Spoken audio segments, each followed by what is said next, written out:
So another reason that drives people to talk about and share things is emotion. Very simply, when we care, we share. The more we feel about something, if we feel happy or excited, or even if we feel some negative emotions like anger and anxiety.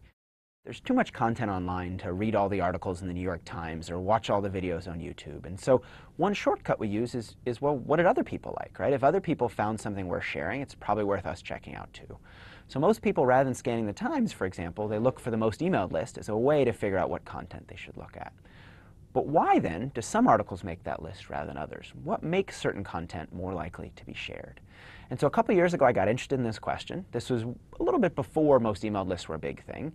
And so at the time I would take my scissors and I would go to the library and I would clip out every day the articles. The Wall Street Journal had a nice little piece every day about the articles that had been most emailed the prior day. I'd clip that out and I'd take it back to my office, and I had a big stack of sort of which articles had been most emailed. And I looked through them trying to find common patterns. It was really hard to do, but luckily we figured out a better way to do it. So we went and we used a web crawler to scrape all the articles written by the New York Times for 6 months. So you might think, for example, that what makes content shared? Well, maybe positive emotion is shared more than negative emotion, right? So why might we share things? Well, if we're really excited about it or something positive happens, like we get a raise or we get a promotion, we're going to talk about it and share that. Negative things we're not going to share, right? If our child gets a C rather than an A, we're not going to pass that on. If we get fired rather than, promoted, it's not really worth sharing to others. But we actually found, yes, positive things are shared more than negative ones, but some negative emotions can actually be shared. So things like anger and anxiety, for example, are highly shared even though they're very negative. Why might that be?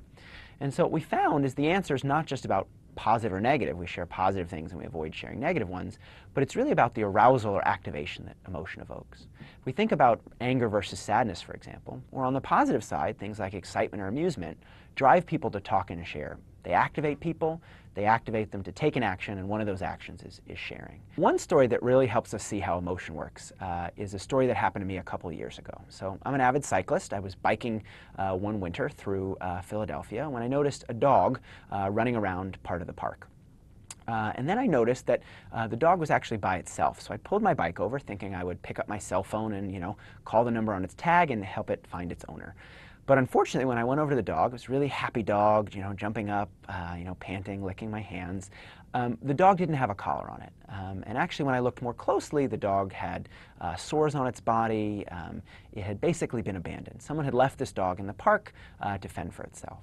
And so with the help of a friend, I took the dog in, I gave the dog food, I got it its shots, but unfortunately neither of us could take the dog. We couldn't adopt the dog. We had to find someone else to take the dog. So I sent an email out to all my friends saying, hey, do you know anybody who might want a dog? Good thing, the story has a happy ending. Somebody actually adopted the dog. It ended up finding a happy home.